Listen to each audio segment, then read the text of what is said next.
Good morning. I'm getting ready. I'm going to go out in the vineyard today, and the goal is to trim all 8 rows. Have it done hopefully by about noon or 1 o'clock. We'll see. But when I was trimming the apple trees the other day, I noticed that my tools, they're starting to get dull. You can really, you have to force. And a couple things is true. You've heard this story, a dull knife or a dull chisel is more dangerous than a sharp one. That's actually true. Same with these. They're more dangerous, or at least harder on your body, because now if I go to cut something, I got to exert more pressure because this isn't as sharp as it once was. And now my hand's going to tire out faster. And I know it's like, really, yes, you will get tired. If you're, trimming like me, I'm going to be trimming, oh good gosh, almost 200 vines today. So we're going to talk about how to sharpen these things up. And, this will apply to most garden tools. Knife sharpening, a little bit different, same idea, but axes, your trimmers like I've got here, I've got loopers, and I've got just a pair of hand trimmers. We'll talk about the importance of buying something that's quality made too. You buy a cheap product, you get what you pay for. These are Felcos. They're the Cadillac of pruners. I mean, and it has good steel. These, I don't know. I think I got them at a garage sale, and they're old. But you know what? The steel is awesome. It sharpens up and stays sharp. So let's go through. First thing first is we'll work on this guy's disassembly. So we got to take him apart. We'll do that real quick. He's just got a lock bolt. And yes, I loosened it before this video started. And the one side is just a catch. There's nothing to it. He's a little bit rough with, you can maybe see in the video, there's some garbage on the blade, just sap and so forth. So we'll hit him up with a wire wheel and just get him cleaned up. Put him off to the side. And then we have the actual blade. I'm going to get in closer so you can maybe see. So this blade has some dings in it. For the most part, it's pretty flat on the other side, which is good. It has only a single bevel. It's not double beveled. So this should clean up pretty rough. These dings we'll just take a light file to, and then we'll just hone it up. And the biggest thing is just getting all this sap and debris off so that just like a pair of scissors, when your other side is put together, there's almost zero clearance in there. It's when you start getting them all, loose that they're not going to cut as well as they used to. So first step first is I'm going to clean up these dings on the blade with a light file. I've got some safety glasses here for when I use a wire wheel on them. But I've got a lighter file right here, and that's going to be my first step, is just to take and clean up these burrs real quick. And that shouldn't take too much time. This is going pretty quick. Now, I'm holding it with one hand real firm. I've got it locked underneath my elbow, so this isn't going to move. The other thing, too, is in this hand, I'm really steady. Again, the goal is I don't want to jam my hand into the blade. You will cut yourself. So we're going to stay back, and notice, too, at no point really can I hurt myself. I'm not getting anywhere close to that blade. McMullen, is it really that sharp? Yes, it's really that sharp. If it can cut through wood, it's going to be able to cut through your body. And we've already taken out most of the burrs. That looks pretty decent right there, actually. Just kind of looking over, there's one at the very top. And with this file, I'm keeping it at the same angle, it's so hard to see in these videos, as that bevel on the blade. I don't want to come at it at a steeper angle or anything, so I'm matching the bevel. McMullen, how do you know how to hold it? It's going to come with years of doing it, experience. I mean, I've been sharpening knives and so forth since, I was a wee little one in Boy Scouts, so this is, you kind of get a knack for it. I always kind of laugh at the people that get the fancy jigs and stuff. Those are really nice, don't get me wrong. But these knife sharpening jigs and tool sharpening jigs, if you know what you're doing and you're able to hold your angle, you can get things just as sharp. So we've gotten you see me flip it over to the flat side, and I kept the chisel flat. That's just to get rid of any burr I may have had. So that actually looks pretty decent. Next thing we're going to go to. This is my do-all. It's a Smith's brand, and it's a diamond hone. One side says coarse, one side says fine. It's literally just a metal pad that they've impregnated with epoxy diamond dust, industrial diamond dust. These things aren't terribly expensive. I think I paid 30 bucks for this way back. I've had this now for probably at least 12 years. Look at it as really super, super fine sandpaper.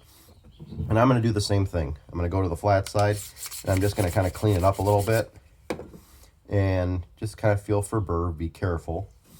Go back to my beveled side, and again, I'm just going to go along, follow that angle that I was at earlier.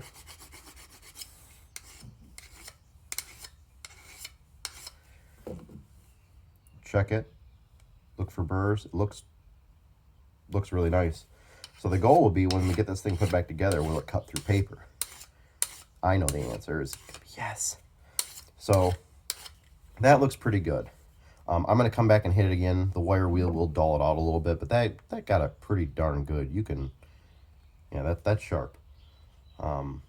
So next up, I want to wire wheel all the sap and everything off of this just so that they close together real tight. Imagine if you were using a pair of scissors with, cutting through a gluey product and that glue eventually hardened up on the blade. Same thing. It's not going to cut as well. Step 1, safety glasses. So I'm going to throw those on. Step 2 is I've got a vise down here, and I want to make sure that this thing's in a vise because that wire wheel, it will definitely grab a hold of whatever you don't want to grab a hold and could really seriously hurt you. So step 1, I've got my grinder with a wire wheel on it, and we're just going to hit it up super quick. So let's do that real quick.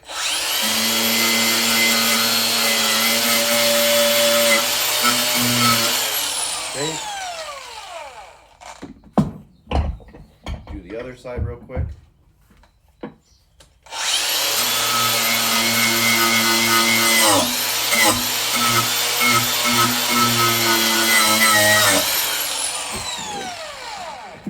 Also, if there was any rust on this, would have taken the rust off. Hopefully they're not rusty. The other side, same thing. Of the loopers, we're going to take and clean up real quick.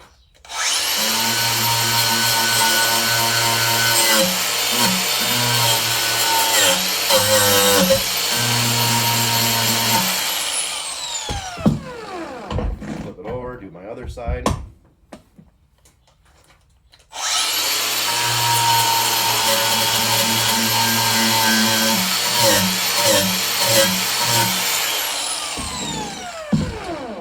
Okay, all I'm going to do now is take that sharpening stone, that diamond, and I'm going to go over the flat real quick and just kind of buff it.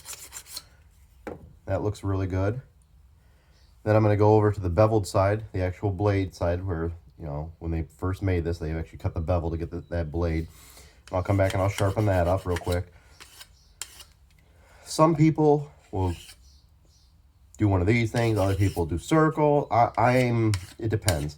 And I've actually got, you can't really tell, but I've actually got my middle finger pressed up against the blade. It helps the backside of it, like that. For me, I can feel the angle better. Again, everybody has a different way. I'm sure I'll get some comments. That's not the way you sharpen. You shouldn't be doing this. Where's your oil? I'm a firm believer in not using any oil when sharpening.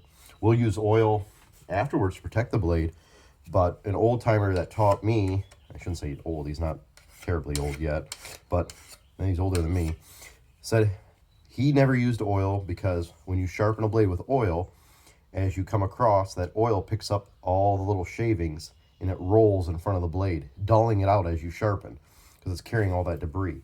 So he never used oil, and I know that he was one of those guys that when he went over to his house, he had a pile of knives from work. Everybody give him their pocket knives to sharpen because he was good at it. And that's kind of how I learned, is from him. And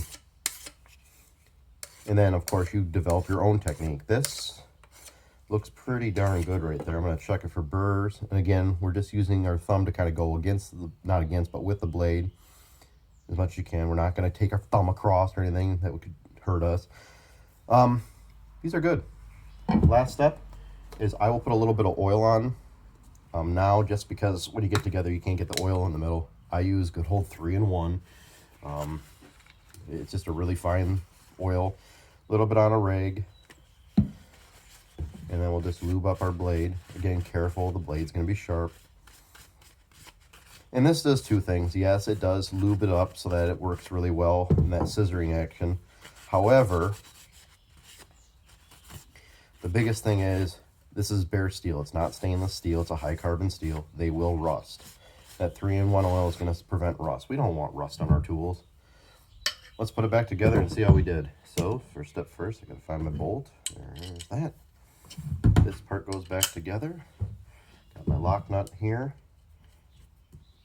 And I don't have another wrench, but I do have this wonderful vise, so I'm just going to lock the other side of the bolt in the vise and then use my, I think these are actual, yes, Crescent brand adjustable pliers. Okay, got a little bit more to go. Tighten these up.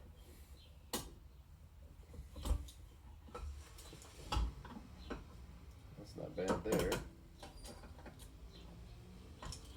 Okay, let's see how those feel. Yeah, a little bit tighter, not much. Again, you want it where it's tight, like a pair of scissors, but not so tight it's going to, take more stress or more body work to open it than close it. That right there looks pretty good. So these are ready. They're nice and cleaned up. Move that out of the way. They're nice and cleaned up. They're definitely sharp.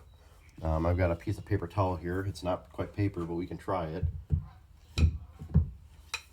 And it cut through it.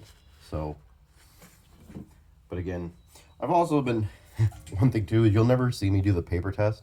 They say cutting paper is really hard on the blades, and I believe it. So, I do it to demonstrate, but trust me, this will cut through any, I should have grabbed some sticks is what I should have grabbed. Then you could have seen me cut through sticks like it's going to be used for. When we're doing vines, these are my actual loopers, these big pair. I only use them on the bigger things. 99% of the stuff I do is with these actual Falco pruners. And same thing, same process. I'll take these apart. The blade on this, you can really see, that's not rust or anything. That is just sap and resin from the plants. So we'll get those cleaned up. When I'm done today, I'm going to go through. I'll check my blade. I got all the stuff out. I've got my files. I've got all my tools. I'll leave them sitting out. I'll check my blades over. I'll clean it up. I'll oil them, and I'll hang them back up on the rack until next year. Well, McMullen, why are these dirty right now? Because I just used them the other day. When I started, they were clean, ready to go. But again, it's one of those things where just take care of your stuff. It'll last forever. I mean, again, these were at a garage sale. I probably paid like $1 for them. And they're awesome. They cut through anything. So take care of your stuff. It'll last longer, and you'll be happier, and it'll be less work on your body. So I'm going to stop the video because I'm going to go ahead and clean these up now. And I don't need to sit there and talk about it the whole time. If you got any questions, post them below. Hopefully everybody's doing well. Stay home, stay safe right now. Don't forget, students, check email. Check up. I'm getting the yell from the daughter. Probably she wants to know if I want breakfast. Remember, check your emails. If you don't have access to email, talk with a friend. See if they can't, have a teacher or somebody contact you via phone or whatever. But reach out. There's always ways to get a hold of, anybody at the or somebody at the school. So with that being said, have a good one. Tomorrow we're gonna work on. Gotta look at my video. That beast right there, my 1973, 74 Simplicity. I'm getting yelled at. Yes. Would you like toast? Can you wait a second? Sorry. It's okay. So, with that being said, what we'll do is tomorrow, oil change. We'll grease up all the steering and everything, and just talk about general maintenance on the lawnmower. Again, post questions. Evidently, I have toast waiting, so kind of excited for that. Have a good one.